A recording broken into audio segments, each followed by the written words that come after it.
Hello, everyone. Hello, world. Hello, creatives.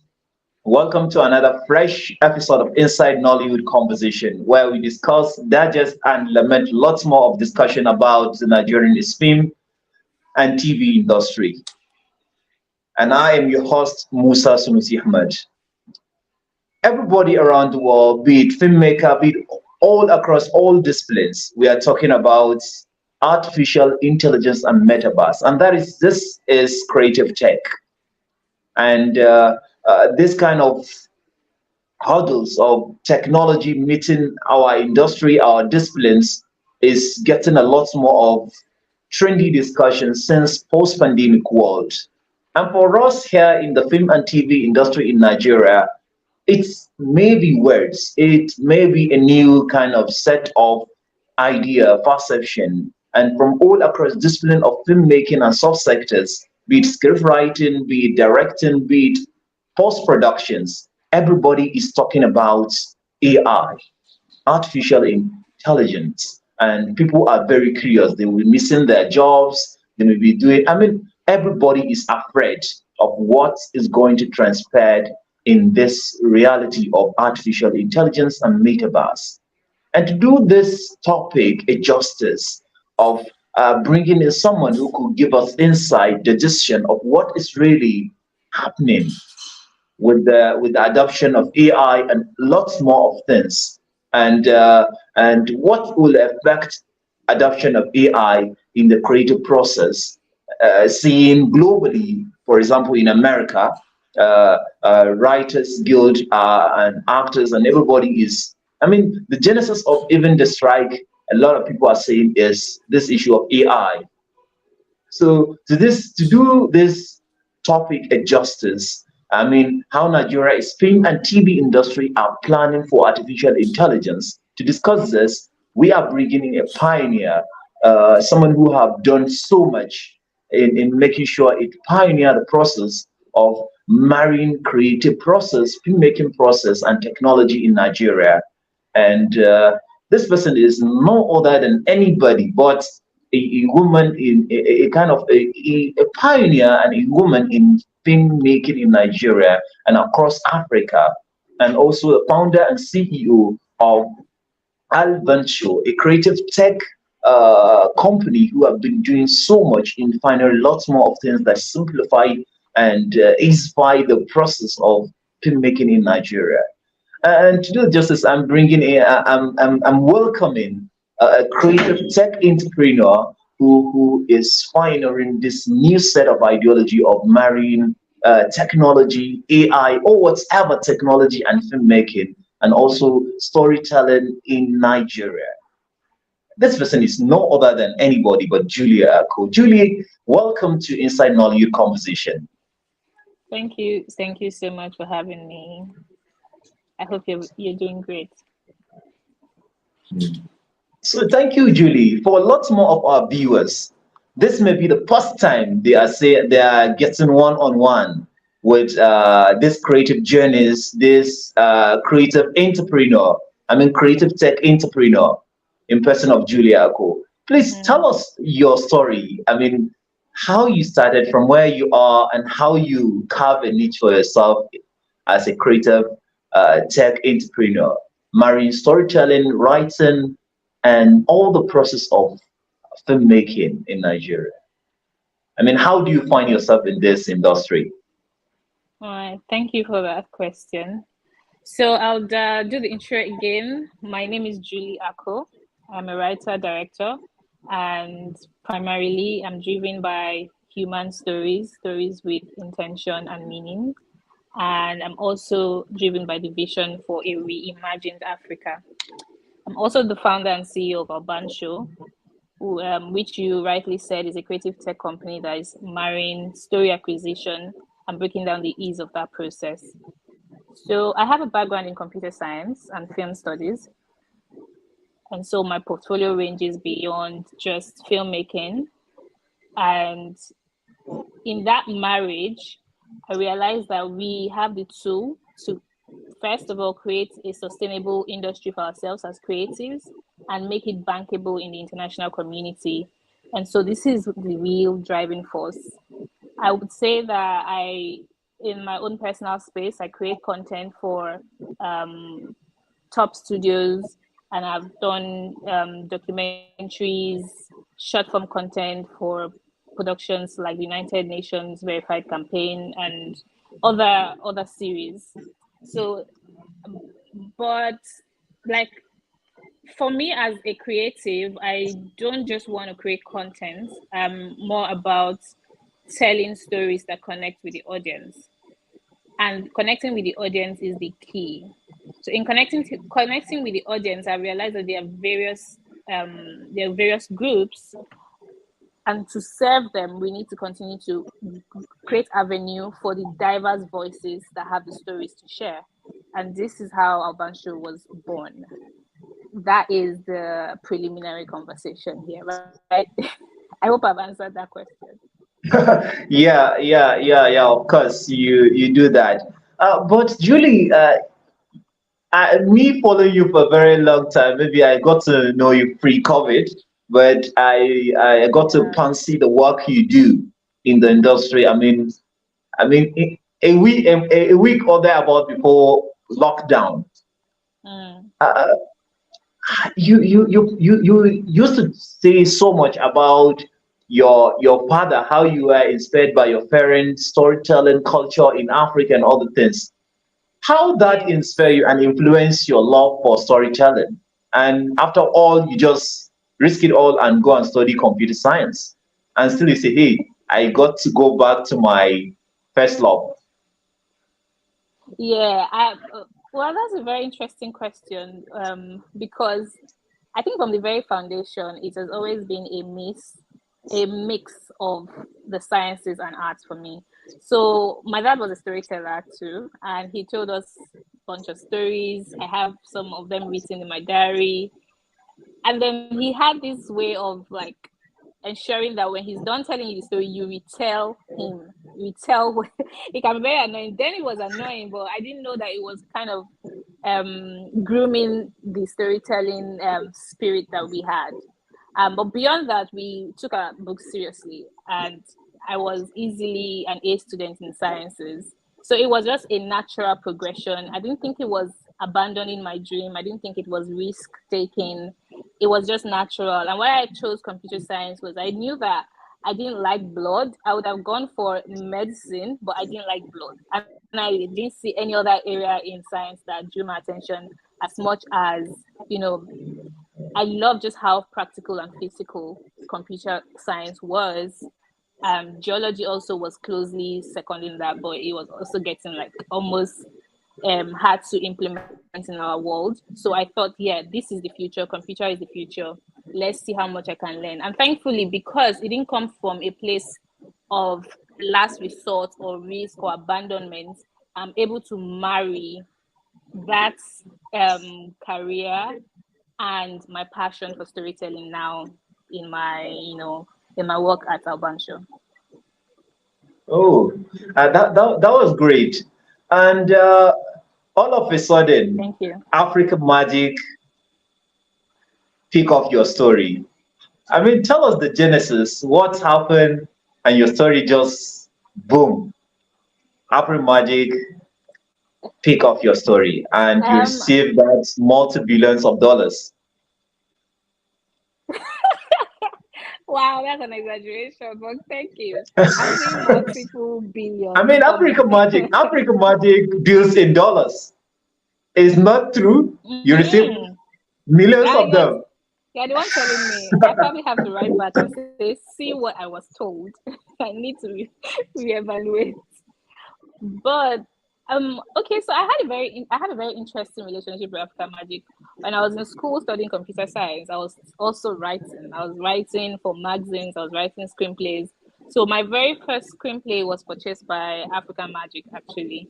And since then, I saw them as people who like take chances on young creatives. So when I left, I my first job was as an editor for a magazine company. But then when African Magic threw up this opening for their talent factory, their film school, I was like, yeah. I work with these guys. Let's see how I can benefit from this and also add to their own content.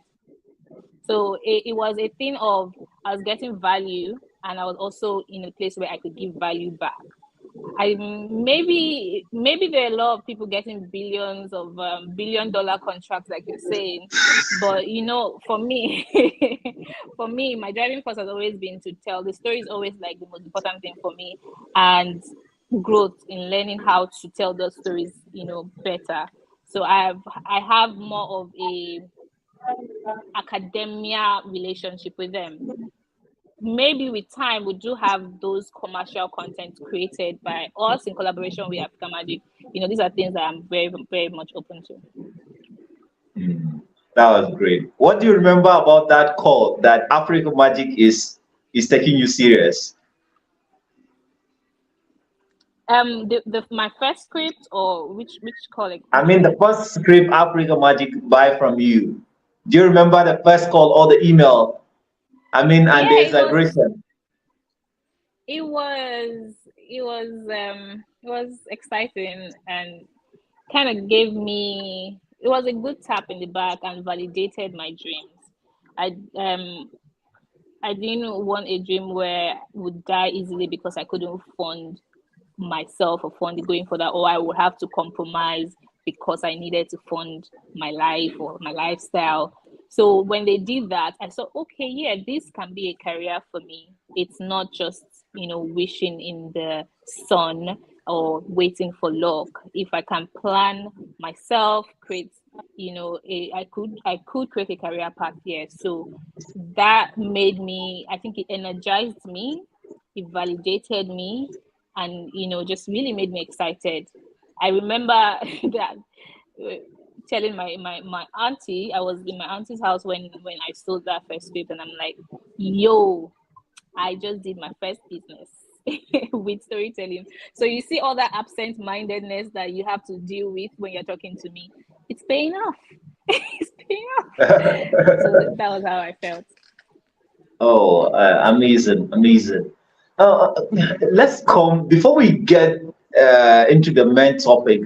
Let's discuss about you struggling to get involved into, I mean, creative film entrepreneurship, and all of a sudden Mm-hmm. you build a community and you decided to become a creative tech entrepreneur. What is the inspiration from? Okay, so it started with the talent factory. Like I always say, when I got into film school, I first was driven by the, you know, intention and creative fire in me to tell stories. So, but when I got there, there are a lot of other tools that, you know, came with that training. You had to learn the business of filmmaking. You had to understand how the industry works and the long-term goals for the industry as a unit. Then there were also times when we struggled with finding a path for ourselves. So most people have to queue up for pitches, or they just get like we just get confused along the way that after this, what do I do next? So I thought, okay, it's one thing to sit around the round table and talk, or you nitpick on the problems that we are facing in the industry and say, oh yeah, there is no structure, it's hard to get anyone to fund your films, or there is no one willing to collaborate with you, or you know, there were just a bunch of it. Our stories are not good enough, bunch of, you know, problems that we were listing. And like, okay, yeah, if we can list these problems, then why don't we create the solution? Nobody outside of this industry will create the solution for us. And best case scenario, we have people outside of our community within the industry creating those solutions for, and that's taking us around the circle of how do we make this a structured industry where you can, an investor can bank on it. So that's why I said, okay, I know I love making films, I know I love telling stories, but I also want an industry where I can thrive. So that's where it came from. Like creating this solution was something, okay, I know this, I have the skill set to bring in the right team, and this is what I'm envisioning. With time, I guess we will figure it out because we don't have all the answers. But that need to create solution and create an industry that is more structured was the driving force to start a company in tech or creative tech rather than just go into filmmaking and just make content, which I could easily do. You get? Oh, amazing. You seeing a problem and coming in to solve the problem. Yes. That is amazing. But there is this thing about MultiChases Talent Factory. It have lots more of African outcome and young filmmakers to find their feet in the industry. Mm-hmm. How that a lot of people, for me, that is your breakthrough. But how are you seeing the MultiChase Talent Factory? How do I say it? How are you seeing the impact of your participation on that program? Yeah, I consider it as a catalyst, so it all still boils down to the person who has been given this opportunity. So when you go through that system, you come out a refined version of who you really are and what your vision and goals are. So that platform exists, but you also kind of just make do with that, make do with it and try and do positive with that. Some people, sometimes you might not know exactly what you want to do, but if you have such it feels like a parent to fall back to. So you can experiment and be like, yo, this is what I love. I have this family to back me, and they've been really amazing. I mean, as an alumnus of the institution, I know just how accessible it's been since I left, and I believe it's accessible to everyone that are part of the alumni body. So it's a catalyst for you to spring forth, but it all boils down on you. What are you holding that you want to work with? Oh, that was an inspiration. I believe outcomes and young filmmakers seeing this who feel like, hey, Julie said like you should keep trying. Yeah, I mean, keep Uh, trying. It's always learn. Learning is never enough. So that's one thing you would get that is a constant when you go there. You will learn, you increase your knowledge base. But then outside of that, you just have to then have something you want to work with. Use it as your stepping stone to move forward. many used to say that alumni of multi-choice are just participating in a shortcut to film financing. Most of the alumni are finding it very easy to finance their projects, to get access to people, and lots more. Is there any secret behind that? I like I said, I'm in the creative tech, so I'm literally taking a pause, creating films. So I'm not actively in that ecosystem of trying to fund films and make films. If I'm called upon, I'll probably show up, but that is not my immediate reality. So I don't know if there is I don't know if there's any preference, in my opinion. Because there is this hive that alumni of such programs are finding it very easy to get resources for most of their film and TV projects, and they were invited and contracted for heavyweight projects. That's an interesting. I'm learning that on this call. So I'll check after the call and see. I'll probably I call some of don't, my colleagues and say, "Oh, they say you guys are making it big. What's happening?" I don't know. That's what's happening there, uh, honestly. so thank you, Julie. Let's get to the real gist. I just want to get to know your love and your relationship with telling authentic stories. Is there anything? Let's get it. Is there anything? A lot of people say authentic and original African story. Is there a thing original and non-original African stories? um, I think what authenticity means is that it's true. It's true, right? So when I am telling my story and I see it, does it reflect me? Is it true to me? And if I am an African, if the answer to those questions is yes, then that's an example of an authentic African story, because you just told a story that is true to an African can relate to, say yes, I can see myself in this.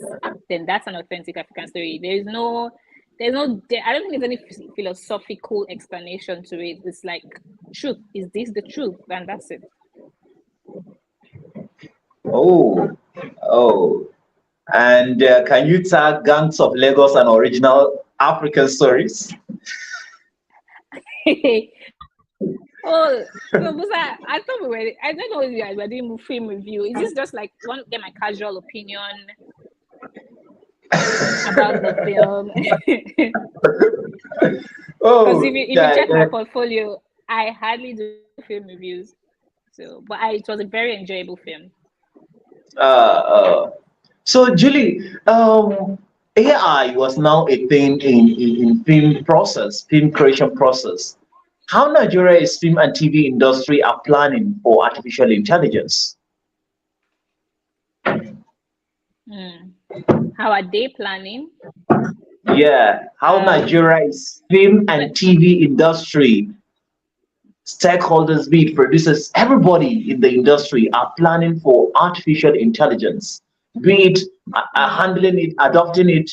I mean, any kind of expectation. How are they planning? I know you're a pioneer and you are leading this fraternity, this call. So I think that artificial intelligence is here to stay. It's the reality. It's like saying, oh, BlackBerry is gone, there's iPhone now. These things is an evolvement of technology. Things will always evolve. So it's here to stay. It's here to enhance our work. As a creative, I think if you're asking what the temperature is in terms of acceptance, we are still at the stage of curiosity. We are still watching. Most of us are still like, okay, how does this help me, or how does this harm me? I think those are like the two questions that is prevalent in the creative space right now. And those who fall under the how does it help me, they are actively researching and adding to the conversation about how to make creative work faster. It's not taking away the author or it's taking away the creator in what I have found, but probably enhances you to be more efficient, deliver in time, and probably be more accurate in terms of research to some extent. And then those who fall under the how does this harm me, they're also doing a fantastic job, because they're helping us to question what are the risks, what the potential problems that would face, so we can prepare for it, right? So we here in Nigeria are still in that curious stage. There are people in the development stage where a bunch of falls in, and some other tech enthusiasts who are creating AI bots and AI tools, or probably just implementing. All the industries are literally implementing. So I think it's just the technology is not as scary as it's made out to be, but the moment you understand it, but it's okay to question it right now. I would actually urge any creative to question it before getting engaged with it. Oh, and it is true, like AI is taking my job as an information guy in the film and TV industry. Is it taking your job, Musa? Do you think it has taken your job? Has it taken your job? Yeah. So I do believe like they are saying, okay, all these directors, all this stuff. I mean, they are picking all our jobs, and maybe I should be worried and run to expert like you. I have a way. Did I have any way out? Good question. That's a really good question. Is if you are afraid that it's taking your job, it means probably that there are certain questions that we are yet to ask, and probably ask those questions. How can I use this? How can I use this to enhance myself? I don't think AI as a thing is going to take jobs from people. What probably would take jobs from people are people who know how to use AI to enhance their work. So if you have a colleague who knows how to use AI to plan interviews and just probably create a fantastic deck and do, be more time efficient, and then they come to me as an employer, I probably take them because they are, enhanced with AI. And so that's probably the ways, that it might reduce the people who are trying. I don't think it will take, it will reduce the workforce because it's going to make a lot more people more efficient and faster. So if you are concerned about that, I think you should be thinking about how to plug in. I make this example all the time about paper print newspaper and then digital blogs coming in and social media coming, and then there is then Twitter, where anyone can be a reporter. Did this take away the jobs of reporters and professional newscaster? I don't think so. It enhanced and made it more efficient to disseminate news, but then there were people in the traditional way that had to be relegated because they didn't want to catch on. But those who caught on probably then got better and evolved to the new era. So I guess we should be asking how we are going to evolve alongside this thing. Of course. And Julie, what are the areas AI is currently in use or exploited in Nigeria's film and TV industry? In the film and TV industry, a lot of ways. I mean, you could get voiceovers from artificial intelligence. You could brainstorm. You could write research works, and also content. So those are some of the ways that I have noticed. You can also create your presentations. So but there's a broad spectrum of things that creatives can do with it. It still boils down to that author. What do they want to do? This thing is just a tool. So I guess those are some of the ways that I've noticed. Personally, I use it for research. I do know people who have used it to create storyboards, to create voiceovers, to script video ads, TikTok scripts, things like that. Like when it comes to post productions, uh, post production softwares like Premiere Pro and other Adobe and others, is there any effect when it comes to such aspect? And yeah, I mean, if AI is enhancing post production, yeah, I think it is. I'm not a video editor, so I don't know the current what is current in that software. But I do know that there is the possibility that AI can help you probably arrange your data, sync videos and audio. There, I've read about that. Even in animation, before it even became a mainstream thing in production, people have been using AI in the process of animation. So post production is probably going to really benefit from this because it's such a tedious workflow in that department. So if you have an artificial intelligence that can probably help you sort your files, help you sync videos with sound, help you select good shots, help you name. I mean, file sorting is really big. So I guess those are things that is explorable in that department. Oh, all right. But so, what are the challenges? What of challenges the Nigerian film and TV industry or the Nollywood in particular may be facing uh, in a, in adopting AI? Challenges. I don't think there. I don't know. I don't know if there's any unique challenge to the industry. It's still the general slow adoption, curiosity, questioning what's this? Is this going to harm me and stuff? So, and this is a collective. It's a collective atmosphere. Um, for us as creatives, we are wondering the same things that those in probably professional careers are thinking too. So I also believe that there is a way that AI is going to be integrated into our day-to-day lifestyle. So it will get to that point where everyone at home is thinking the same thing and thinking about understanding how to work with these tools. So I don't know if there's a unique challenge to the industry about the adaptation of AI other than the general sense of curiosity that is currently going on. And in your previous sessions, I heard you discussing about policies, government policies, and intervention in making sure like AI is well adopted and well used in Nigeria. What kind Okay. of policies and government legislation do you think like will aid not only AI but development of technological aspect of creativity and filmmaking processes? Hmm.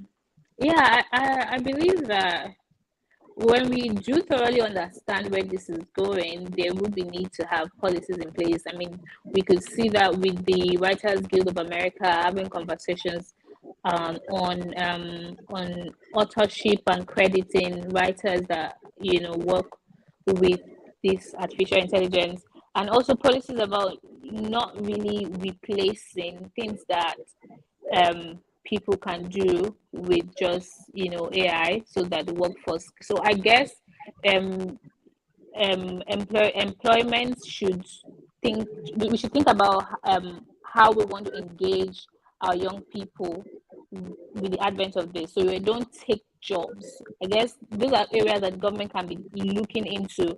So it's very likely that because AI can ease and make you more efficient, one person wants to do a ton of things by themselves. So there could be policies where it's okay to have skilled workers use this, but it's not okay to replace them entirely, just because you can. So these are things that we can set in place. And then other things is in the area of authorship. If you're going to work 50% with an AI, or even a large 80% with an artificial intelligence, who gets the credit? I guess that the creator, the prompter, whoever is using this should get the credit in cases where there is a struggle between probably the writer and the studio that has purchased the AI. So these are the things that I guess we need to look into. They are in the better position because I think the goal should be that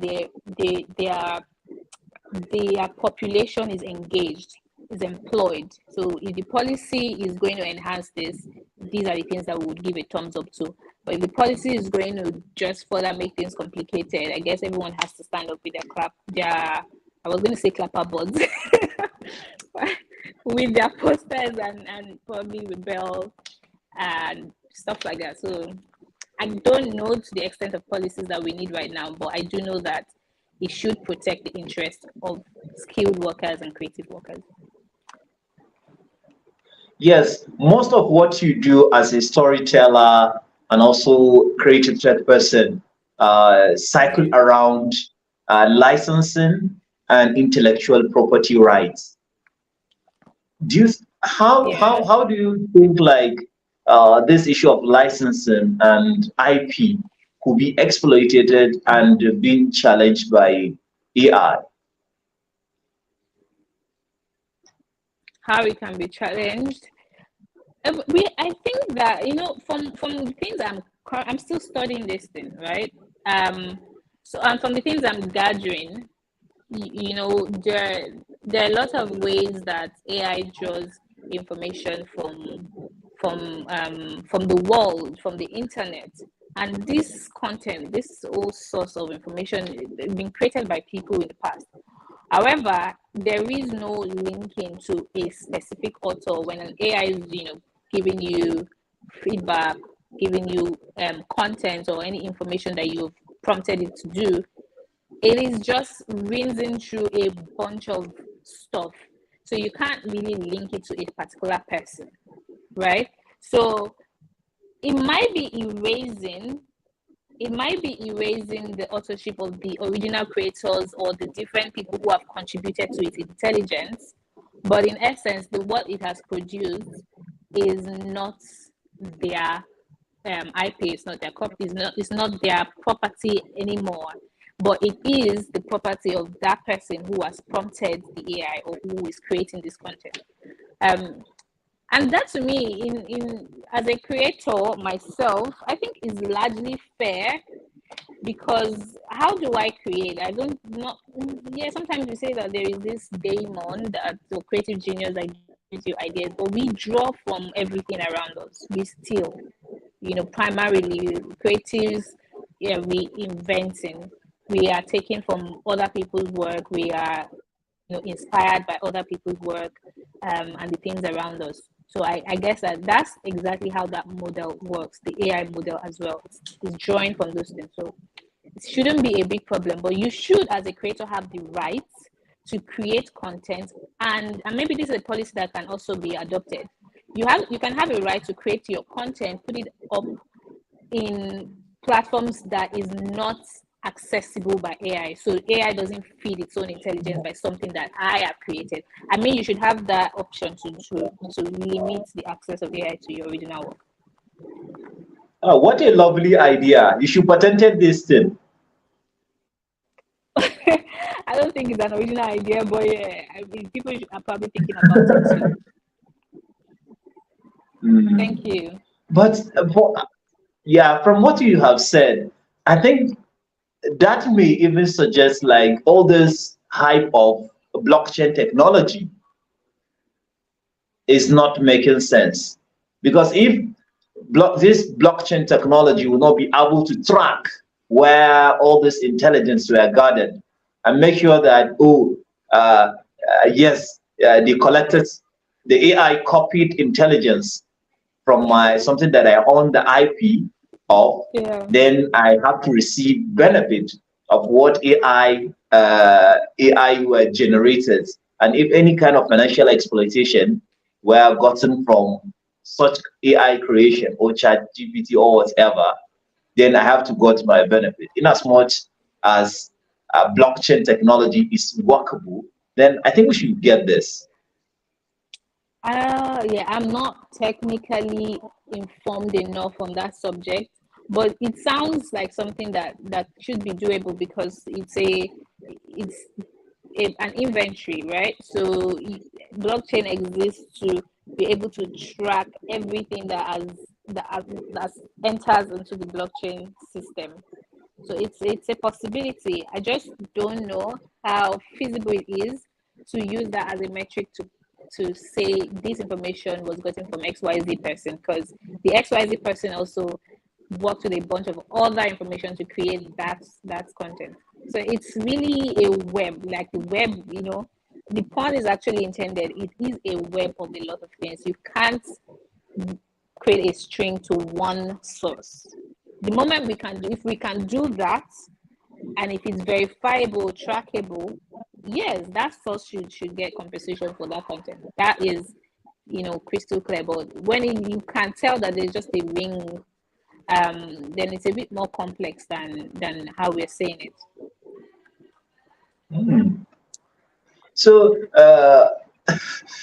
how are you seeing? I mean, how are you seeing the impact of AI in the Nigerian film and TV industry in let's say 5 to 10 years, and how such impact may affect your gospel and evangelical advocacy of marrying creativity and technology to work together in making sure that storytelling process were simplified and even increase the quality. How do you think that AI in 5 to 10 years will affect uh, your advocacy, evangelical advocacy, and promotion of the marriage between tech and creativity? Hmm. Thanks for that question. I think, yeah, the impact is in 5 years. I'm not a prophet, but I do see Maybe more adoption, right? And better understanding on how to integrate this into our day-to-day work activities. So I guess a lot more people will be informed. There'll be better structure and policies. I also think that, like you said, the goal is efficiency. You are more efficient, you have more efficient creators. Our stories get better because that's what advanced really is.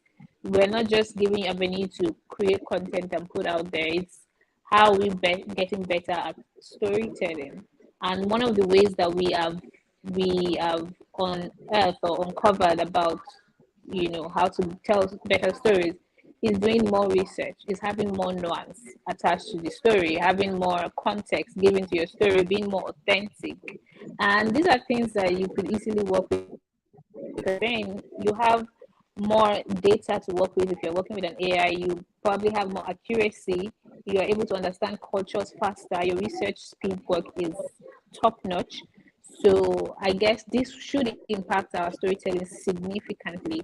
So you don't have an excuse to say in your film that probably the cultural outfit of a TV person is gay and two rappers, when you could have just researched and seen for yourself. Do you get? So those are the things like we'll get better in storytelling for sure. Mm. You're, I love hearing experts talking when they're making prophecies. Oh my god. Now you're making me say this. uh, mm, Thanks, Mustafa. mm, Julie, what we should be expecting from Alvin Show when it comes to making the marriage in between AI and technology and the world filmmaking process and storytelling? What should we be expecting for Alvin Show? Yeah, we've been the forerunner, we've been the pioneers, we've been the push for better work um, conditions for writers and producers, and just bridging the gap between storytellers and those who are have the funds to make it happen.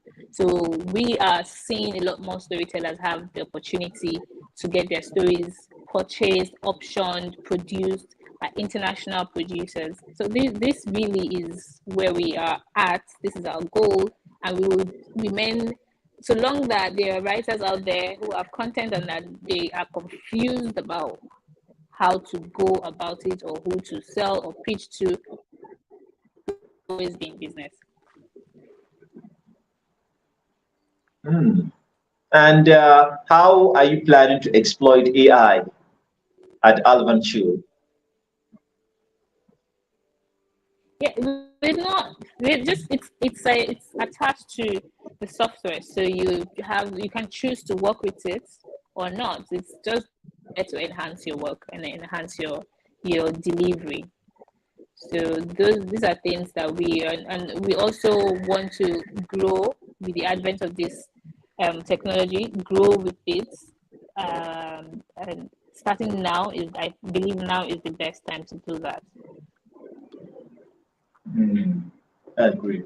And someone at some point, someone used to tell us like streaming business in Nigeria is not something viable. Are you buying this idea? Streaming business is not something variable. Will not work in Nigeria. You've seen the But likes of Afri and the likes who have tried it and they left. And so many people have tried to create a local streaming giant especially mm, from the creative tech cycle. I mean, we need to look at Iroko TV and ask ourselves if that did not work. I think it worked. It's such a successful story. Um, and there we should study his blueprint, right? But beyond the local streaming platform, there are a bunch of other platforms now that are working. and Nigerians have adopted this very seamlessly. So if there was a prophecy that it would not work, I doubt that I heard it, because I've always known that it was harder for a Nigerian to go to the cinema than it will be for them to watch from a streaming platform. So I didn't see the pushback. What I did see is people trying streaming platforms wrongly. But again, there are those who did it right, aka the local TV. So it would work if you get the blueprint right.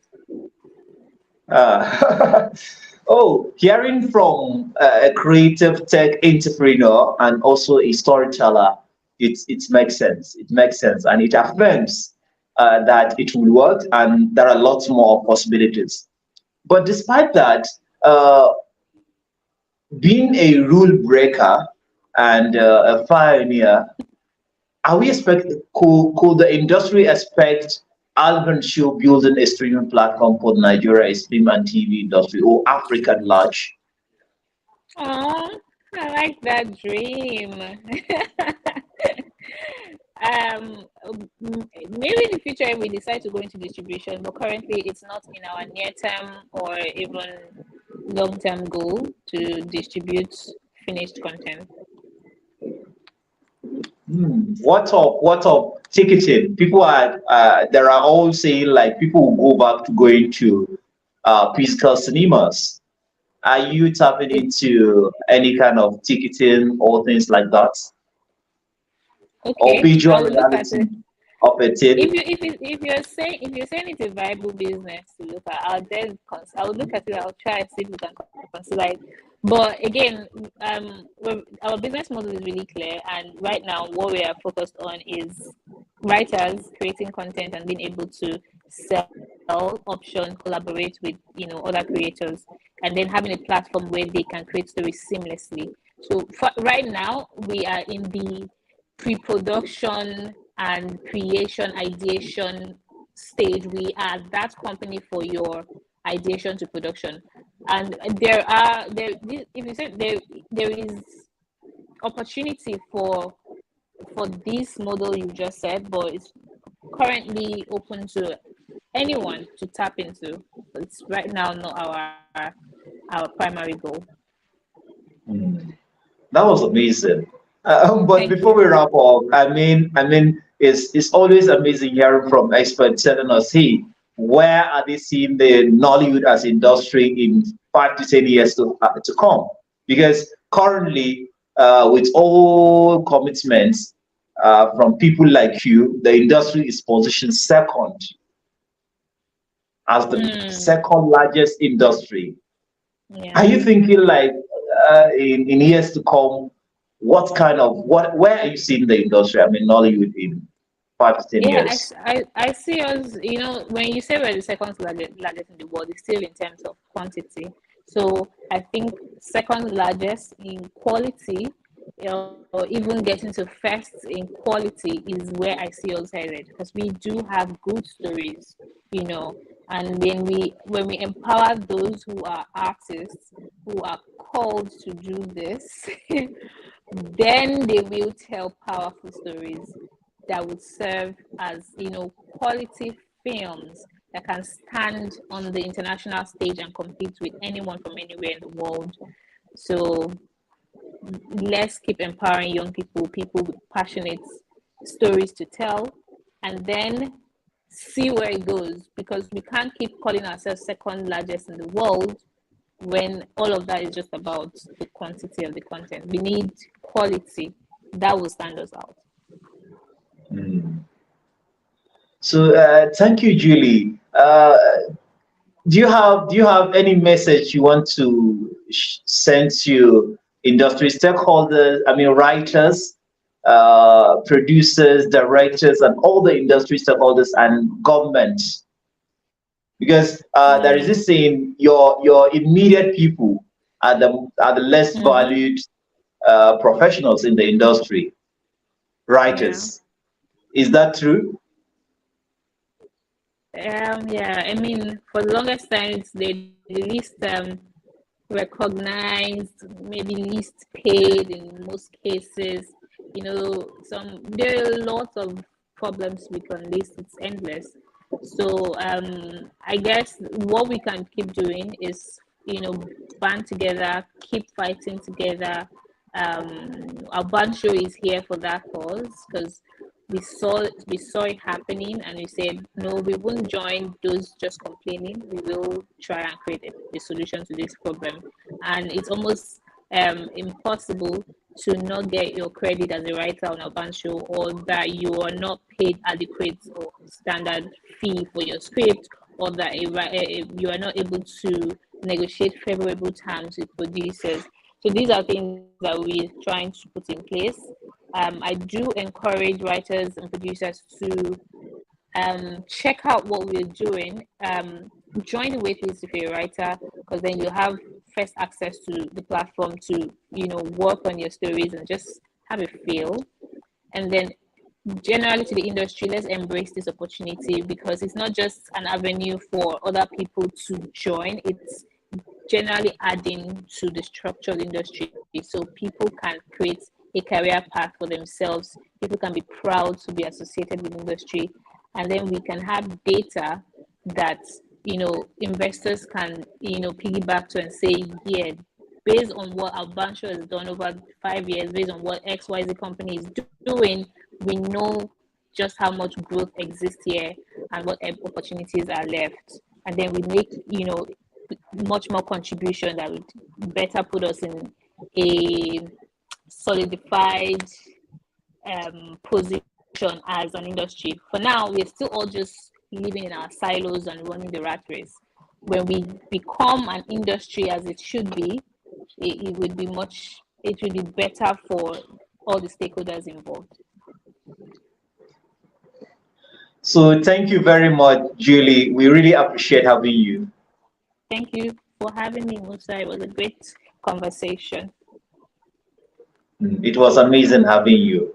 Thank you very much, Julie. On behalf of all our production crew, I remain your host, Musa Sunusi Ahmed, saying I sign out.